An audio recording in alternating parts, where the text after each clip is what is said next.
Cumprimentos, irmãos, na paz do Senhor. Irmãos, eu tenho sentido a presença de Deus nesse lugar, isso é muito bom, maravilha. Não tem coisa melhor do que a gente poder sentir a sua presença. E hoje nós vamos dar sequência, a esses estudos temáticos que o pastor tem programado sobre as parábolas. Que às vezes nós lemos as parábolas apenas por ler e acabamos não absorvendo os ensinamentos que ela tem para nós. Quando o Senhor Jesus começou a falar aqui por parábolas, ele não estava apenas mencionando alegorias, fazendo ilustrações nos seus sermões, mas ele estava com o intuito que através delas nós pudéssemos trazer alguns ensinamentos para a nossa vida. Todas elas. Nenhuma delas foi simplesmente para ocupar espaço. Todas as parábolas, pode ter certeza, ela traz ensinamentos para nós. E a parábola de hoje, que eu quero convidar os irmãos para nós vermos, capítulo 25 do Evangelho segundo Mateus, acredito ser uma das mais conhecidas, porém é uma das que tem mais complexidade interpretativa. É uma parábola de mais complexidade, ela tem maior complexidade. Capítulo 25 de Mateus, versículo 1 até o versículo 13. O título dessa leitura é Sermão Profético. Continua: a parábola das 10 virgens. Marca bem o título dela, a parábola das 10 virgens. Então o reino do céu será semelhante a 10 virgens que, tomando as suas lâmpadas, saíram ao encontro do esposo. E 5 delas eram prudentes, e 5 loucas. As loucas, tomando as suas lâmpadas, não levaram azeite consigo. Vou repetir o versículo 3. As loucas, tomando as suas lâmpadas, não levaram azeite consigo, mas as prudentes levaram azeite em suas vasilhas, com as suas lâmpadas. E tardando o esposo, tosquenejaram todas e adormeceram. Mas à meia-noite ouviu-se um clamor, aí vem o esposo, saí-lhe ao encontro. Então todas aquelas virgens se levantaram e prepararam as suas lâmpadas. As loucas disseram às prudentes: dai-nos do vosso azeite, porque as nossas lâmpadas se apagam. Mas as prudentes responderam, dizendo: não seja caso que nos falte a nós e a vós, e diante aos que vendem e comprai-o para vós. E tendo elas ido comprá-lo, chegou o esposo, e as que estavam preparadas entraram com ele para as bodas, e fechou-se a porta. E depois chegaram também as outras virgens, dizendo: Senhor, Senhor, abre-nos a porta. E ele respondendo disse: em verdade vos digo que não vos conheço. Vigiai, pois, porque não sabeis o dia nem a hora em que o Filho do Homem há de vir. Amém? Já no início, nós podemos ter uma noção de qual era o propósito do Senhor através dessa parábola. Nós vamos perceber que às vezes nós fazemos uma alusão a um casamento, mas nós podemos ver através dela que o propósito do Senhor não era esse aqui nessa parábola. Ao olhar no prólogo dessa parábola, no início dela, nós vamos ver que o Senhor iniciava dizendo o reino de Deus. E ele, no final dela, ele fala: vigiai, pois, porque não sabeis a que hora de vir o vosso Senhor. Então o teor dessa mensagem está enquadrada nisso: a responsabilidade do reino e a vigilância, o cuidado para com a nossa vida espiritual. E como eu disse aos irmãos, que essa é uma das parábolas que tem muita complexidade interpretativa. Existem vários, se nós formos ler, nós vamos pesquisar, existem várias interpretações a respeito dessa parábola.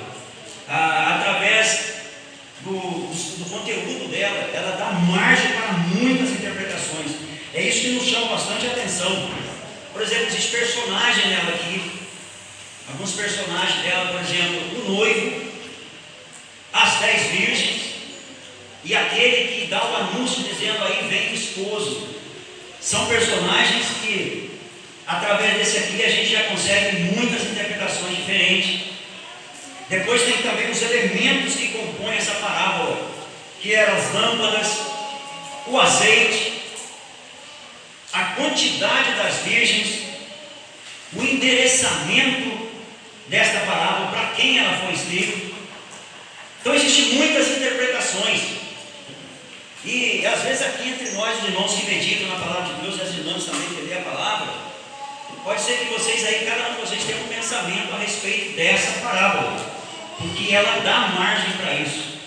Mas uma coisa que nós achamos interessante, que não há unanimidade entre eles quanto à interpretação, mas há um ponto nessa parábola que é unânime, que Jesus é o noivo, e que o foco maior dessa parábola é a preparação para encontrar com Ele, a vigilância.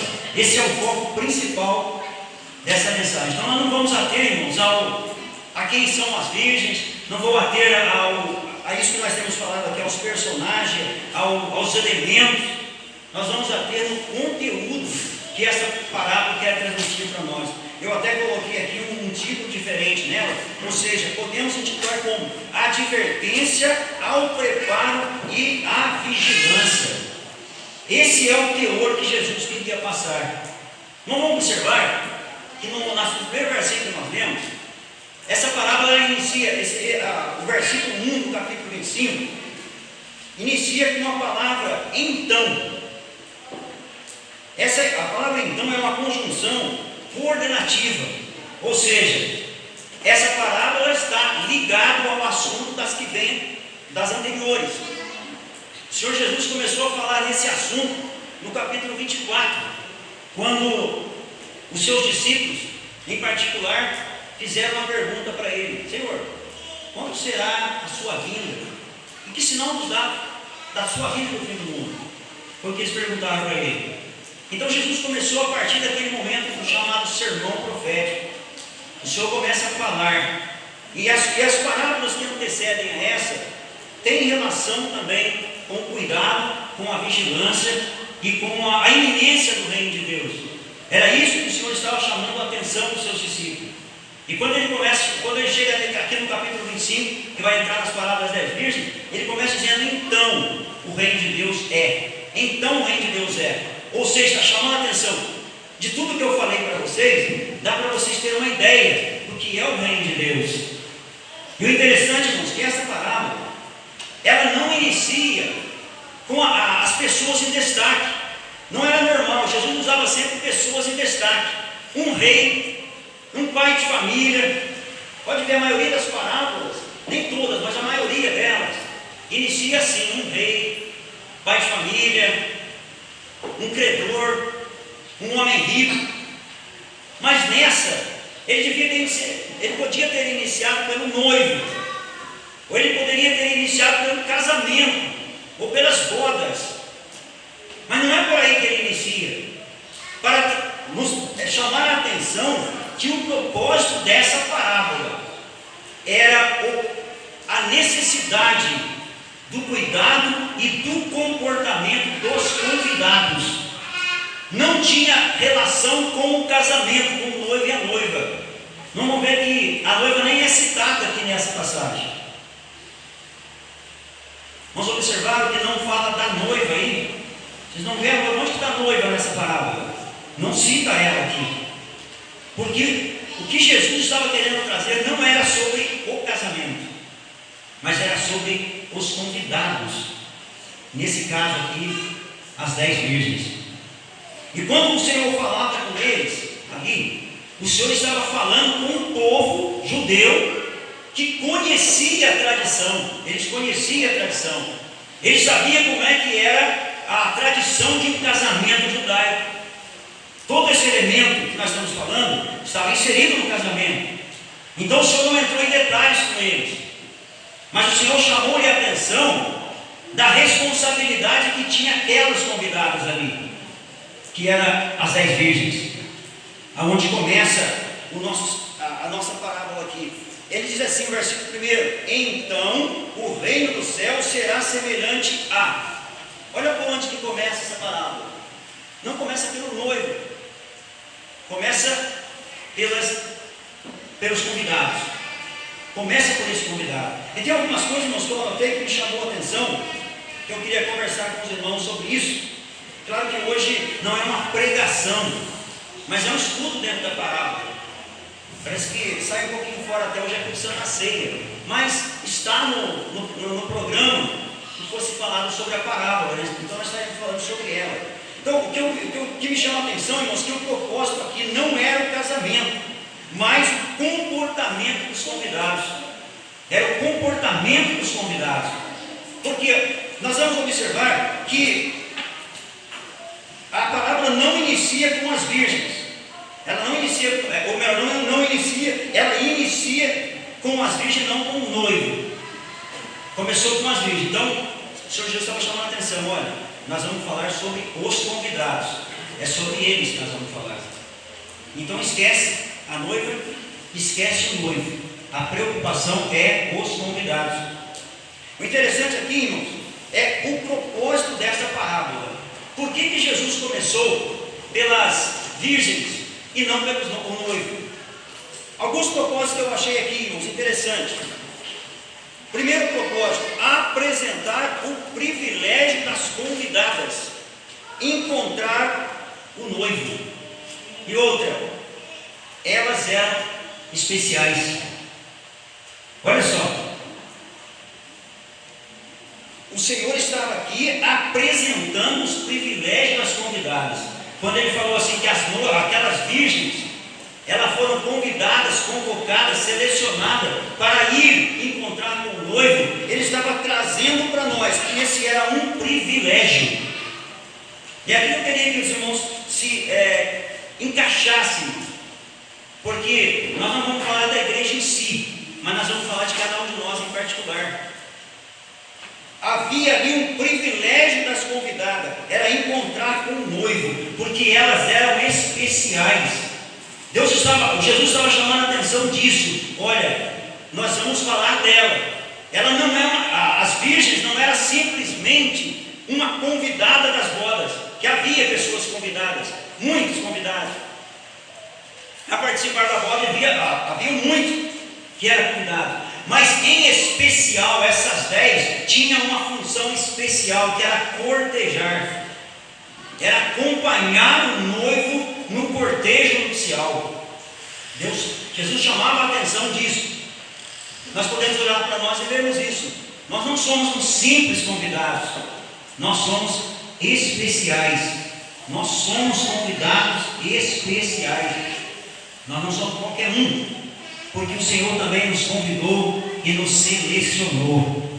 Entendam? Eu não vou comparar com a noiva aqui, nós vamos falar com o convidado. Uma outra coisa importante que eu achei aqui, irmão, que nesse início da parábola, o Senhor também queria falar da grandeza do evento. Não era uma coisa simples. Deus queria chamar a atenção, estavam falando das virgens, mas olha a grandeza do evento para o qual elas estavam convidadas. Não era um evento qualquer, era núpcia, era um casamento. E não era qualquer uma ou qualquer um que era convidado para fazer parte do cortejo de um casamento. Outra coisa interessante aqui, irmãos, a parábola também estaria falando das qualidades exigidas das convidadas, porque o Senhor começa dizendo 10 virgens, precisava ter uma qualidade, e a qualidade delas aqui, elas eram virgens, estava enquadrada dentro dos requisitos para ser a acompanhante. Ela tinha tudo que era necessário para acompanhar o noivo. Olha o valor que Deus estava dando aqui, que Jesus estava dando aqui. Outra coisa que também aqui a parábola estava falando, falar dos ornamentos e atavios necessários para o evento. Eu estou falando do início da parábola, quando ela iniciou falando 10 virgens, estavam falando delas. Olha, eu vou ler o versículo aqui para que a gente possa encaixar aqui. Ó. Então o reino do céu será semelhante a 10 virgens que, tomando as suas lâmpadas, saíram ao encontro do esposo. Para nós entendermos que aqui estava o privilégio das convidadas, a grandeza do evento, a qualidade exigida delas. Interessante que quando fala da virgindade, na questão, na tipologia, ela está inserida a religiosidade, a pureza, a sacralidade. Nisso, essas qualidades haviam nelas, elas apresentavam isso. Não era pessoa qualquer. Essas noivas, essas virgens, não eram pessoa qualquer. Mas não entendo, não interpretem, não. As virgens não eram noivas, elas eram convidadas. Então não eram as noivas, eram convidadas. Mas para ser convidadas era necessário que tivesse, que se enquadrasse dentro das exigências. Não era qualquer um, elas eram selecionadas. Existe eu estava ouvindo uma judia falando, uma professora judia, e ela dizia, irmãos, que as virgens, ou essas moças que eram selecionadas, elas não iam só pelo privilégio de ser convidadas, mas na tradição dizem que as moças que acompanhavam um cortejo nupcial, elas tinham garantido já o seu próximo passo, que seria o seu casamento. Aquelas que participavam, isso é tradição, era alguma coisa que eles pensavam assim. Por exemplo, a virgem que era convidada para participar de um cortejo nupcial, ela ia com tranquilidade, porque ela sabia, o próximo casamento vai ser o meu. Ela ia com isso na mente. Então havia um peso naquilo. Então para ela ser selecionada era um privilégio. E muitas se apresentavam, muitas se colocavam numa posição para que fosse escolhido. Mas uma coisa era interessante, que elas precisavam ser amigas. Não era qualquer uma também. Precisava ter uma amizade, um laço de amizade, ou com o noivo, ou com a noiva. Isso faz parte da tradição deles ali. Nós vamos ver aqui, irmãos, que então havia essas exigências delas. E depois, a quarta parte que eu falei aqui, falar dos ornamentos e atavios necessários para o evento. Ou seja, as virgens, ela precisava estar vestida a caráter. Uma coisa interessante é que a gente vê isso até no casamento brasileiro hoje, que as damas de honra, aqueles que acompanham, geralmente se exige que as roupas sejam iguais. E era o que acontecia naquela época. O mesmo traje. Eu estou detalhando aqui para a gente entrar na outra parte, que é a essencial da meditação. Olha bem, eles tinham que ter com eles as roupas deles serem iguais, estar vestida a caráter para ser dama de honra, para ser acompanhante. Eles precisavam ter as lâmpadas, porque isso fazia parte. Para os irmãos terem uma ideia, essas moças que eram convidadas, geralmente o noivo não as conhecia, não era convidada do noivo, elas eram convidadas da noiva, elas eram amigas da noiva. E como que o noivo identificava elas? Pelas lâmpadas acesas. Eram as lâmpadas que faziam com que elas fossem identificadas pelo noivo. Razão pela qual, quando aquelas moças voltaram e bateram na porta, o noivo disse: eu não os conheço. Eu até fiz uma pergunta para ele mesmo, mas como não conhece? O noivo disse que não a conhece, se ela estava relacionada como convidada especial daquela núpcia.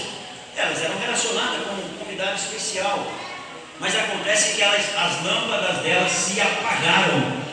E quando apaga a lâmpada, quando nós apresentamos diante dele com as lâmpadas apagadas, nós passamos por desconhecido diante dele, diante do noivo. O noivo não as conheceu porque as suas lâmpadas tinham se apagado. Então havia uma necessidade que ele estivesse trajando o traje de gala que era necessário que ele estivesse com as lâmpadas, que era condicional. Outra coisa, as lâmpadas precisavam estar acesas, não era apagadas, precisavam estar acesas, porque quando o noivo chegasse, aquele cortejo ia acompanhá-lo até a casa da noiva. Era uma recepção honrosa para o noivo, e aquilo era feita por elas. Agora, irmão, imagine a decepção que poderia ter passado a noiva, de saber que 5 das suas amigas que ela convidou, que era contada como sendo pessoas especiais, acabaram trazendo para ela aquela decepção, porque decepcionaram. Eu até achei interessante, irmãos, que existem algumas colocações bíblicas que falam que qual era a diferença daquelas noivas, daquelas virgens, melhor dizendo, qual era a diferença delas? Se a Bíblia diz que todas elas eram virgens, tinha qualidade, eles tinham qualidade para aquilo, característica. Todas elas, a Bíblia diz que tinha a lâmpada, elas estavam levando as suas lâmpadas, e até então estavam acesas. Qual era a diferença delas? A diferença estava no azeite, porque a Bíblia fala que elas saíram também ao encontro do esposo. A finalidade delas irem era encontrar o esposo. Todas elas tinham as mesmas características, os mesmos propósitos, cada um tinha a sua lâmpada particular. Mas o interessante é que uma observação que nós podemos fazer é que 5 delas esperavam um noivo breve, que o noivo viesse logo, e as outras esperavam o noivo para a hora que ele voltasse. A diferença em esperar que venha logo e esperar que venha a hora que ele vier? Claro que há. Para aquelas noivas que levaram o azeite, a lâmpada sem azeite, elas simplesmente foram: a noiva vai vir logo, rapidinho vem. Não precisa nós ficarmos assim, preocupados com isso. É aquele tipo de pessoas, irmãos, que acha que já fez o suficiente, não precisa fazer mais. Já fiz a minha parte, minha lâmpada está acesa, está bom. Mas aquelas que preocuparam com a reserva são aquelas que faz e continua fazendo. Nunca vai dizer assim: basta, já chega, mas ela vai continuar fazendo. A gente espera, claro, que Jesus venha em breve, mas não é esperar Jesus de braço cruzado sem fazer nada. Esperar Jesus de braço cruzado sem fazer nada: não, ele vai vir essa noite mesmo, tá bom que eu já fiz. Ele pode chegar e achar nós com as nossas lâmpadas apagadas, pode faltar azeite, mas quando a gente, irmãos, Jesus vai vir hoje, vai vir amanhã, vai vir depois da manhã, vai vir agora, não faz diferença para mim. Eu quero estar trabalhando. E se fosse assim: bem-aventurado aquele que, quando o Senhor vier, achar fazendo assim. Aleluia. Achar fazendo o que, irmão? Movimentando, exercitando a sua salvação, trazendo o azeite de reserva. Esse azeite de reserva não era para ficar no conforto, mas para ficar naquela preocupação, sabendo se o Senhor vier. Interessante, existe um versículo bíblico que até podemos mencionar, eu não sei se eu anotei aqui, me parece que é Lucas, capítulo 12, Lucas capítulo 12, versículo 38, Lucas 12, 38, está escrito uma passagem ali, um versículo ali que eu gosto muito, a minha esposa já fez menção desse versículo. Vou ler o versículo 37 e 38 do capítulo 12 do Evangelho segundo São Lucas. Bem-aventurado aqueles servos quando o Senhor vier, achar vigiando. Em verdade vos digo que cingirá e os fará sentar à mesa, chegando-se o servirá. Olha agora o versículo 38, diz assim: e se vier na segunda vigília, e se vier na terceira vigília, e os achar assim, bem-aventurados são os tais servos. Não viu a menção que ele faz aqui?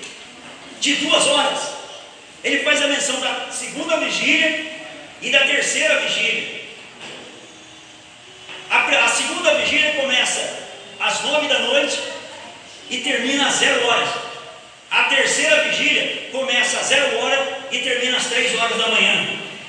Razão aqui que vamos ver que a hora que aquele mensageiro grita, aí vem o noivo, era meia-noite, estava no meio das duas vigílias.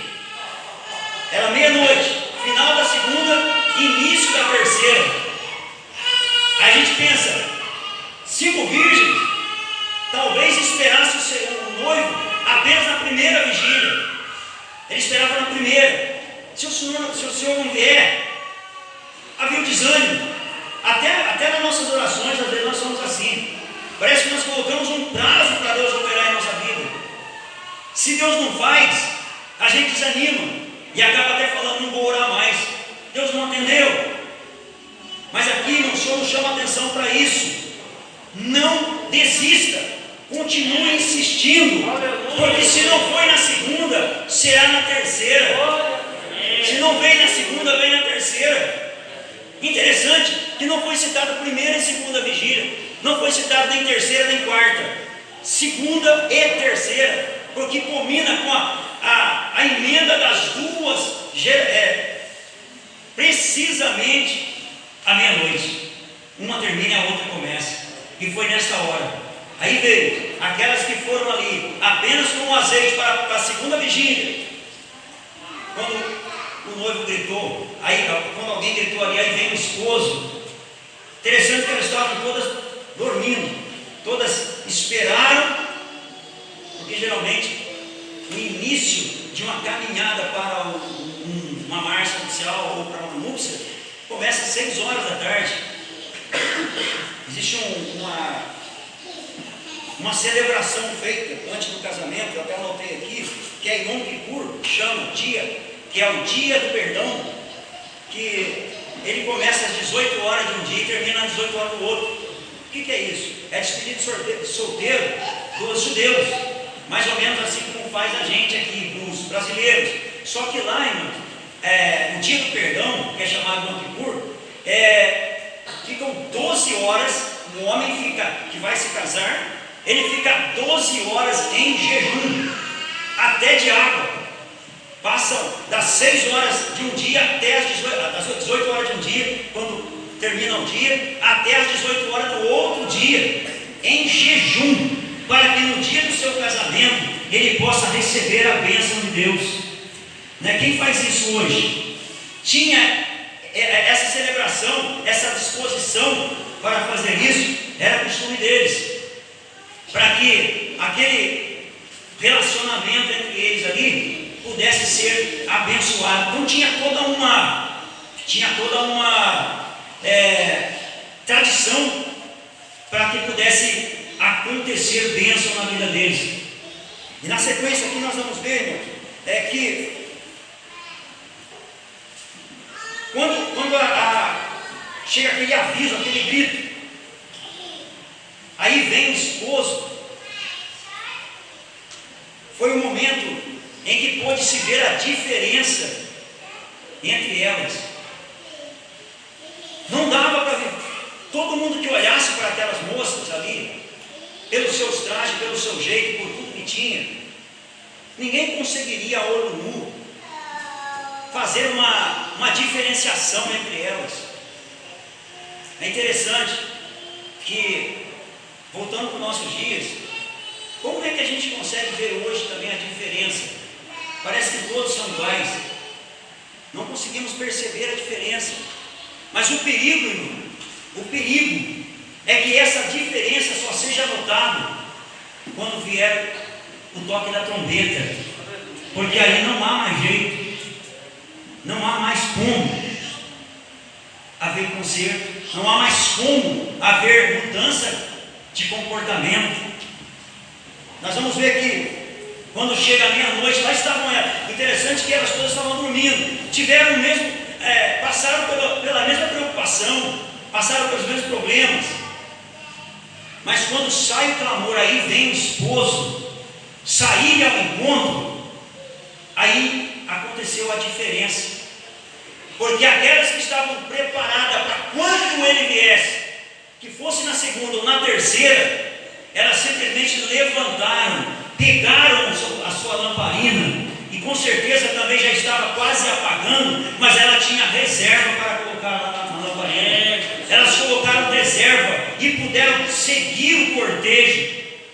E as demais, uma coisa que eu achei interessante, irmãos, aqui, que é um aprendizado para nós, que eu até anotei, que eu sei que o tempo já está acabando, mas eu até anotei aqui alguns aprendizados para nós aqui, rápido, eu estou correndo bastante aqui, irmão. Só alguns aprendizados dessa parábola para nós voltarmos no assunto. Primeiro, as aparências enganam. Todas tinham a mesma característica. Eu acabei de falar isso. Só que a hora do encontro com o noivo é que houve a diferença entre eles. Nós não podemos esperar para esse dia, para que nós possamos abastecer a nossa vida com a graça de Deus, com a presença do Espírito Santo. Não podemos. Irmãos, por quê? Às vezes nós cruzamos o nosso braço, nós deixamos acontecer, como se nós não precisássemos nos revestir, não precisássemos santificar. Era como muitos citam às vezes aí fora: o dia que chegar a minha hora, Deus me leva para onde Ele quiser, faça o que quiser comigo. E não é assim. O nosso momento de preparo é agora. Nós precisamos estar preparados. Nós precisamos estar preparados. Porque a diferença entre nós, ela vai acontecer drasticamente no dia que a trombeta tocar.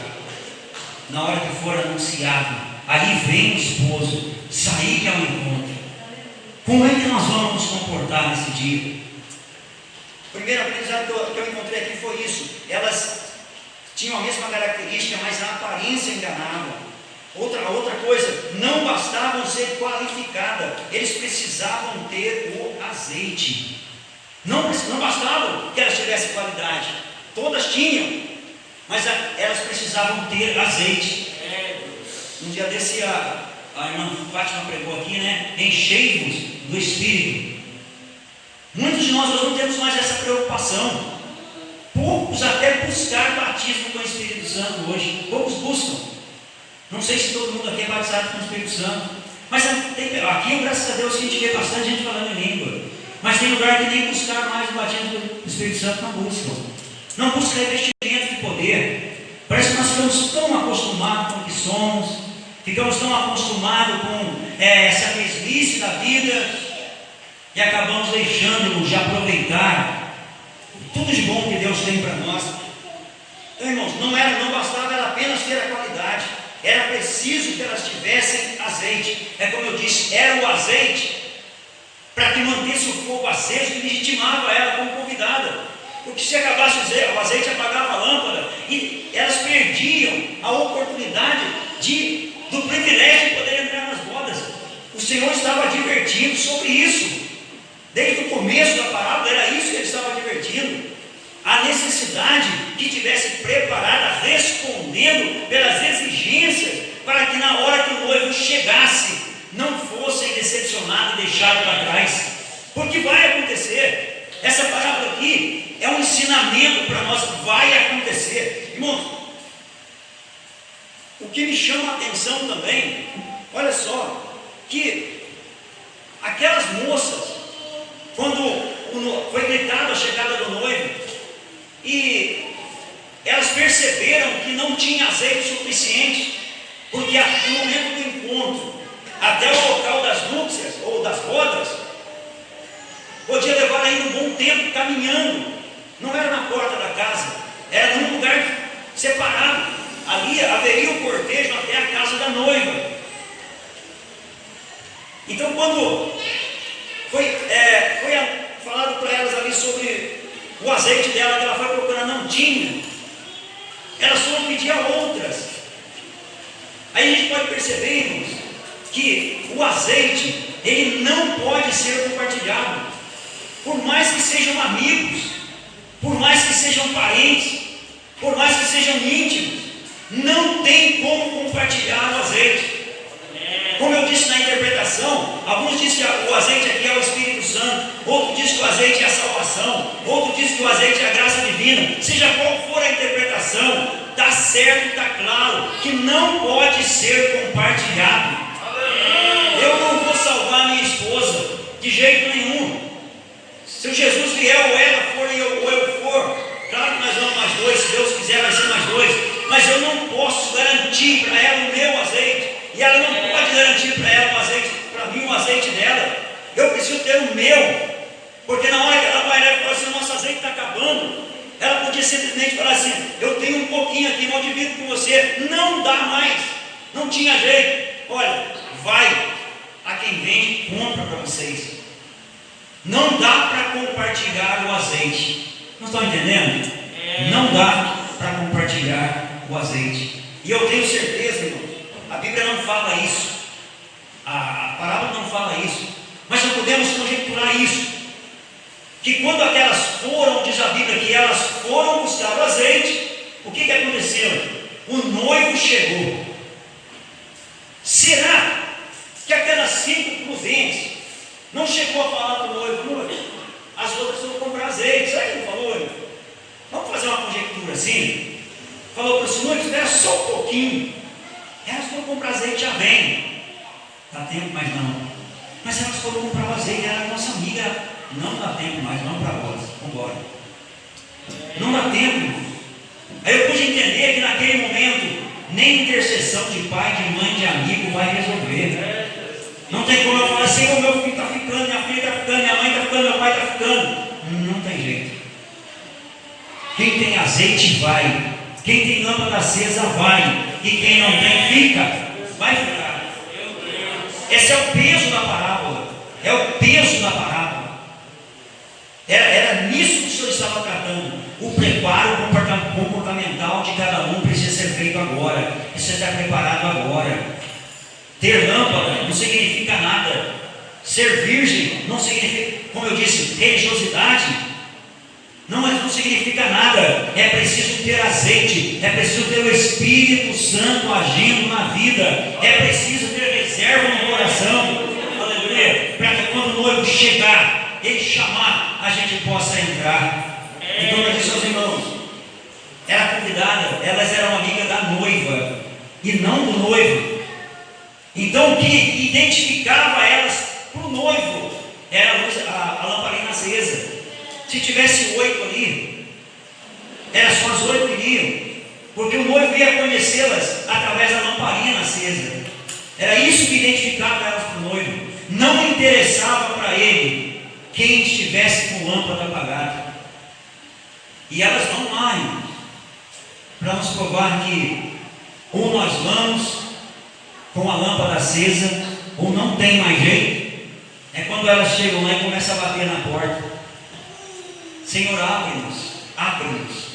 E ele fala para elas assim, não conheço vocês.